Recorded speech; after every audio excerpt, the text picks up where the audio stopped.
Hello students, welcome to our channel Kiran Singh maths पाठशाला। I am your maths teacher Kiran Singh. बच्चों, इसके पहले के वीडियो में हम लोग बीटी क्वेश्चंस कर रहे थे चैप्टर 6 के। चैप्टर 6 हमारा था algebraic expressions, maths of class 7। हम लोग बीटी के क्वेश्चन 1A के हर एक पार्ट को सॉल्व कर चुके थे। अभी आज के वीडियो में हम लोग बीटी 1B के क्वेश्चन को सॉल्व करेंगे। हमारे पास ए पार्ट में जो क्वेश्चन है वह है, in the given figure ABCD is a rectangle with length हमारे पास दिया हुआ है p² - 5 and breadth equal to q² + 4p। हमें निकालना क्या है? Find the area of shaded region PAB। ये जो रीजन है PAB, ये शेडेड रीजन यानी कलर पार्ट, इसका एरिया निकालना है। तो सबसे पहले हम लोग लिखेंगे, हमारे पास दिया क्या है? हमारे पास दिया हुआ है length equal to, L for length ना, length equal to p² - 5 and B for breadth, breadth equal to q² + 4p। हमें निकालना क्या? Area of shaded region. अब आप लोग देखो, ये ट्रायंगल है, ट्रायंगल के एरिया को हम लोग कैसे निकाल सकते हैं? तो इसको निकालने के लिए आपको एक फॉर्मूला बताया गया होगा, 1/2 बेस इंटू हाइट। तो हमारे पास बेस तो है, बट हाइट का मतलब क्या? परपेंडिकुलर होता है।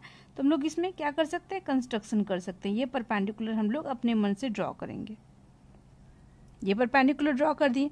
अब इसका नाम क्या हो जाएगा? ABCD एंड इसका नाम हम लोग देते हैं E। तो हमारे पास क्या हो जाएगा? Area of shaded region, shaded region या शेडेड रीजन को शेडेड ट्रायंगल भी आप लोग लिख सकते हो। Shaded triangle PAB equal to 1/2 into base into height होता है। 1/2 बेस आपके पास क्या है? AB बेस है, तो हम लोग लिखेंगे AB। हाइट हमारे पास क्या होगा? PE होगा, PE। अब आप लोग देखो AB, क्या AB हमारा लेंथ नहीं है? देखो आप लोग, AB क्या लेंथ नहीं है? ये देखो, ये लेंथ है एंड ये ब्रेथ है। तो आप लोग यहाँ पर लेंथ की जगह पे AB भी लिख सकते हो। AB एंड CD दोनों लेंथ होगा एंड ब्रेथ आप लोग देख लो AD, ये AD जितना होगा PE भी उतना ही होगा, क्योंकि ये भी इन्हीं दोनों के बीच की दूरी है ना। तो हमारे पास ब्रेथ की जगह पे हम लोग P यहाँ पर लिख सकते हैं और DA भी लिख सकते हैं। DA इक्वल टू P, दोनों इक्वल होगा। क्यों इक्वल होगा? अपोजिट साइड्स हमारे पास, ये पार्ट भी तो रेक्टेंगल होगा, रेक्टेंगल का अपोजिट साइड्स तो इक्वल होता है, इसीलिए होगा। तो हमारे पास बेस की जगह पे, बेस यानी AB, AB की जगह पे हम लोग क्या पुट कर सकते हैं?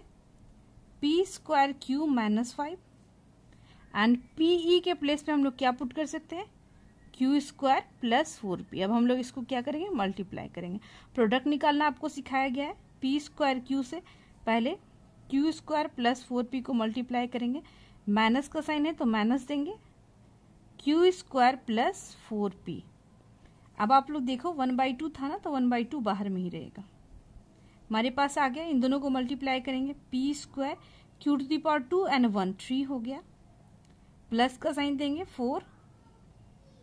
p के पावर में कितना होगा? 2 इसके पास था, 1 इसके पास, तो p⁻3q - 5q² - 5 4 जा 20p हो गया। अब हम लोग देखते हैं क्या कुछ यहाँ पर ऐड सब्ट्रैक्ट हो सकता है? बिल्कुल नहीं हो सकता, क्योंकि सारे के पावर्स अलग अलग हैं, वेरिएबल अलग हैं। तो हमारे पास area of shaded region PAB क्या हो गया? 1/2 p² q + 4p q - 5q² - 20p। Area हमेशा स्क्वायर यूनिट्स में होता है। स्क्वायर यूनिट इसलिए हो रहा है क्योंकि अगर मीटर होता तो मीटर स्क्वायर, सेंटीमीटर होता तो सेंटीमीटर स्क्वायर। हमारे पास क्वेश्चन में कुछ भी नहीं दिया हुआ है, इसलिए हम लोग स्क्वायर यूनिट्स लिखेंगे। बच्चों, आप लोग अगर बुक से आंसर इसका मैच करोगे तो आपकी बुक में दिया हुआ है p² q², बट वो आंसर गलत है। बाकी ये सारे टर्म आपके मैच कर जाएंगे, बट p² q⁻3 होना चाहिए, आपके बुक में 2 दिया हुआ है। बच्चों, हमारे पास B पार्ट का क्वेश्चन है,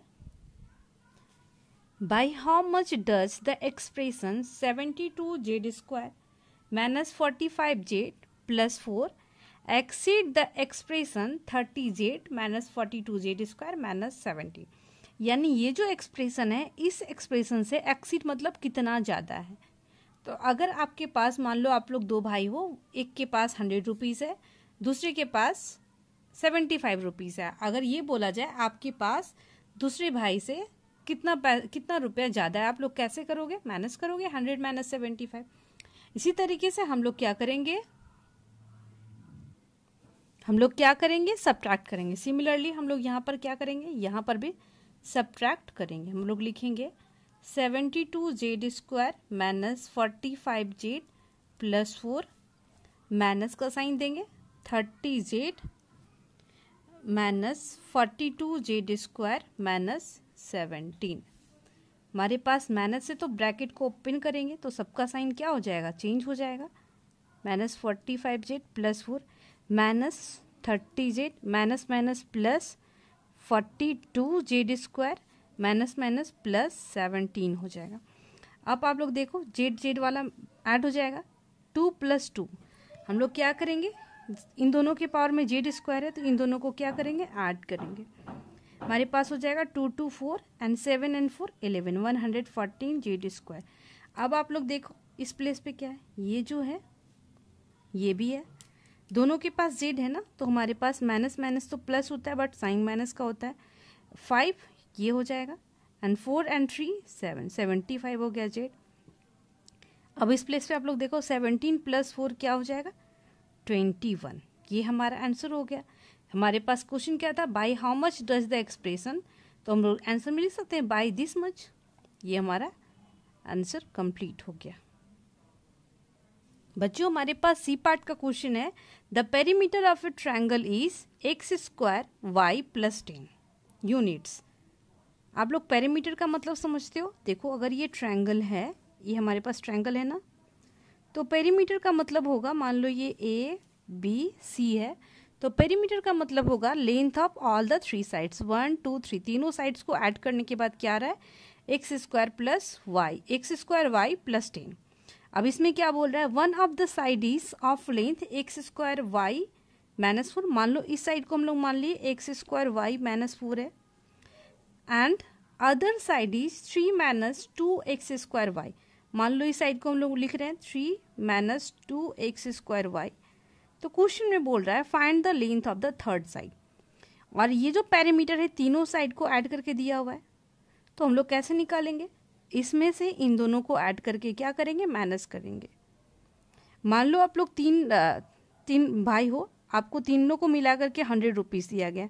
फर्स्ट वाले को 50 रुपीज़ दिया गया, सेकेंड वाले को 20 रुपीज़ दिया गया, तो थर्ड वाले का शेयर कितना होगा, 100 माइनस 50 प्लस 20 करोगे ना, तब पता चलेगा कि थर्ड वाले को कितना मिला था, 30 रुपीज़ मिला था।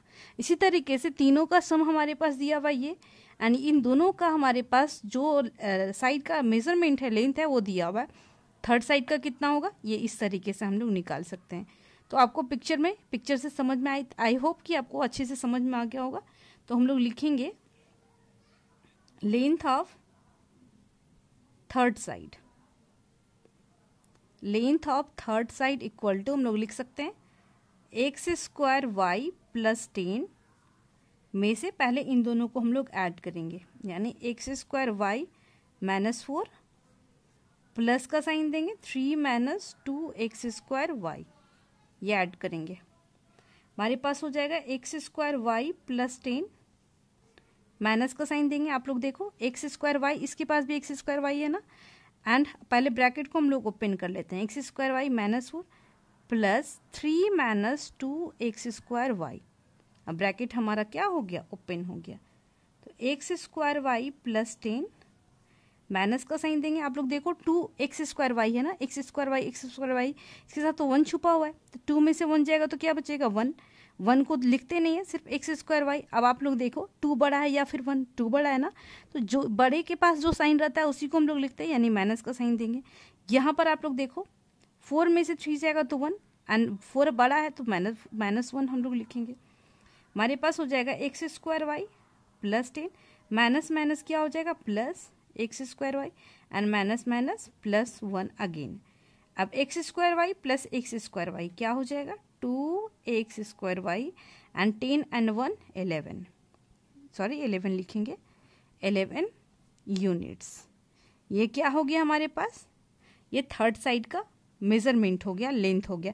यूनिट्स का मतलब वो आपके पास मीटर हो सकता है, सेंटीमीटर, जो भी क्वेश्चन में रहेगा वो होगा। बच्चों हमारे पास डी नंबर क्वेश्चन है, find the HCF of the term of the expression. आप लोग देख रहे हो ये जो टर्म है 2b³ c plus 4b⁴ c² plus 16b² c²। उसके बाद हमारे पास बोल रहा है also right the factors of the above expression, and factors भी हमें लिखना है। तो आप लोग सबसे पहले जो कॉमन पार्ट आता था वही हमारा क्या होता था, HCF होता था। सबसे पहले हम लोग देखते हैं कॉमन क्या आता है, 2b⁴c। आप लोग यहाँ देखो 4 को हम लोग क्या लिख सकते हैं, 2 × 2। आप लोग इसको देखो 2b³ c रहने देते हैं। 4 को हम लोग क्या लिख सकते हैं, 2 × 2। b⁴ है ना, तो हम लोग इसको क्या लिख सकते हैं, b⁴ एंड c। अब हमारे पास b⁴ था, 3 लिख चुके हैं, यानी 1b हमारे पास बचा। एंड आप लोग देखो c⁴ था, हम लोग 1 लिखे हैं, तो यानी 1c भी बचा हमारे पास। प्लस 16 को क्या लिख सकते हैं हम लोग, 2 × यहाँ पर आप लोग देख रहे हो कितना हमारे पास b है, 2 ही b है हमारे पास, है ना। तो हम लोग कितना लिख सकते हैं, 2b²। और हमें कॉमन क्या लेना है, सिर्फ c लेना है, तो हम लोग c लिखेंगे। एंड 8 हमारे पास क्या हो गया, c बचा। आप लोग देखो कैसे, इसको मल्टीप्लाई करो, 8 × 2 = 16 हो गया। b⁴ एंड c हमारे पास कितना होगा, c 1 एंड 1 हमारे पास c भी कितना हो गया, 2 हो गया। अब हम लोग कॉमन कितना ले सकते हैं, आप लोग देखो 2b², ये जो है 2b², ये 2b² सबके पास है, क्यूब है यानी इसका पावर में 3 है, यानी 2 तो हम लोग ले ही सकते हैं, इसके पावर में भी 3 है, यानी 2 हम लोग कॉमन ले सकते हैं। तो यहाँ से हम लोग लेंगे 2b⁴c। अगर आपके पास देखो 2 हम लोग कॉमन ले चुके हैं, स्क्वायर कॉमन लेना था हम लोग को, 2b²c, 2b²c। 2 कॉमन ले चुके हैं, c भी कॉमन ले चुके हैं, b² लिया यानी 3b था, 2 लिए तो यानी 1b बचा। प्लस ये तो 2 बच गया, 2b बचा, c बचा। इस यहाँ से हम लोग देखते हैं b² लिए, इसके पास b⁴ था, हम लोग 2 कॉमन लिए यानी 1b बचा, 1b एंड 1b, 2 बच गया। 2b²c प्लस का साइन देंगे, 2b²c हम लोग कॉमन लिए, हमारे पास क्या बचेगा, 8c बच गया। अब आप लोग देखो HCF कौन सा हो जाएगा, जो कॉमन पार्ट होता है, यानी ये जो है ये कॉमन पार्ट है सब में, तो हमारे पास जो कॉमन पार्ट होता है वही क्या होता है, HCF। तो हम लोग लिखेंगे HCF। हमारे पास HCF लेना था, HCF हमारे पास हो जाएगा 2b²c। अब हमें क्या लिखना है, ऑल्सो राइट द फैक्टर्स। तो फैक्टर्स कितने होंगे, इसमें मल्टीप्लाई का साइन होगा, तो फर्स्ट फैक्टर ये हो गया, सेकेंड फैक्टर ये हो गया। फैक्टर्स जो मल्टीप्लाई यानी इन दोनों को मल्टीप्लाई करने के बाद फिर ये चीज आ जाएगा, तो ये दोनों हमारे पास क्या होंगे, फैक्टर्स। तो हम लोग लिखेंगे factors equal to 2b²c and b plus 2b²c plus 8c। ये हमारा क्या हो गया, आंसर कंप्लीट हो जाता है। अब हमारे पास ई पार्ट का क्वेश्चन है, the area of rectangle with length. Length हमारे पास लेंथ कितना दिया हुआ है, a - b and breadth b हमारे पास क्या है, 2a + b। आप लोग देखो question, if the area of rectangle with length a - b and breadth 2a + b is same as the area of algebraic expression KAB + 2a² - b²। Find की, तो हमें k की वैल्यू निकालनी है। आपको पता है एरिया ऑफ रेक्टेंगल कितना दिया होता है, एरिया ऑफ रेक्टेंगल का फॉर्मूला क्या होता है, सबको पता होगा आई थिंक, यानी L × B। L के प्लेस पे ये वैल्यू पुट करेंगे, B के प्लेस पे ये वैल्यू पुट करेंगे, यानी a - b × 2a + b। अब आप लोग देखो क्या दिया हुआ है, ये जो एरिया है वो किसके बराबर है, इस अलजेब्रिक एक्सप्रेशन के बराबर ना। तो हम लोग लिख सकते हैं अकॉर्डिंग टू क्वेश्चन ये दिस, यानी area of rectangle, area of rectangle equal to KAB + 2a² - b²। And area of rectangle आप लोग देखो यही है ना, हमारे पास क्या है, a - b × 2a + b equal to आगे हमारे पास KAB + 2a² - b²। हम लोग इसको मल्टीप्लाई कर सकते हैं, a से पहले मल्टीप्लाई करेंगे 2a + b को, फिर माइनस का साइन देंगे, b से भी इसको मल्टीप्लाई करेंगे। अब आप लोग देखो ये बीच में इक्वल टू का साइन है ना, तो इस प्लेस पे इक्वल टू का साइन नहीं होगा, दिस इम्प्लाइज का साइन होगा। KB plus 2A² minus B²। इसको हम लोग मल्टीप्लाई करते हैं, 2A into a, it means 2A² plus A into b, AB minus आप लोग देखो 2AB हो जाएगा। एंड अब हमारे पास क्या हो गया, plus minus minus and B into b, B² हो गया। हमारे पास हो गया KB plus 2A² minus B²। अब आप लोग देखो हमारे पास क्या हो रहा है, AB हमारे पास 2A² इस साइड भी है, इस साइड भी है ना, अगर इसको इस साइड लाते हैं तो माइनस में हो जाएगा, इट मीन्स क्या हो जाएगा, ये दोनों कैंसिल हो जाएगा। अब आप लोग देखो B² क्या है हमारे पास, B² इधर भी है, B² इधर भी है, दोनों में माइनस का साइन है। मान लो इस B² को हम लोग इस साइड ले आएंगे तो माइनस है तो क्या बन जाएगा, प्लस में बन जाएगा, और अगर एक माइनस में होगा एक प्लस में होगा तो कैंसिल हो जाएगा। इसी तरीके से अगर बीच में इक्वल टू का साइन हो एंड LHS और RHS में कोई भी दो क्वांटिटी ऐसी हो जिसका साइन सेम हो, पावर सेम हो, अगर इक्वल हो तो क्या हो जाता है, वो कैंसिल, इसलिए ये दोनों भी कैंसिल हो जाएगा। अब आप लोग देखो क्या, 2 में से 2AB में से 1AB चला जाएगा, यानी माइनस AB बचेगा ना, एंड हमारे पास KAB है। अब देखो ये AB एंड AB कैंसिल हो गया, इसके पास भी 1, इसके पास भी 1, दिस इम्प्लाइज K की वैल्यू कितनी हो जाएगी, -1। ये आपका रिक्वायर्ड आंसर होगा। बच्चों इस तरीके से आपका क्या हो गया, BT का 1B का हर एक क्वेश्चन सॉल्व हो गया। Thank you students for watching me.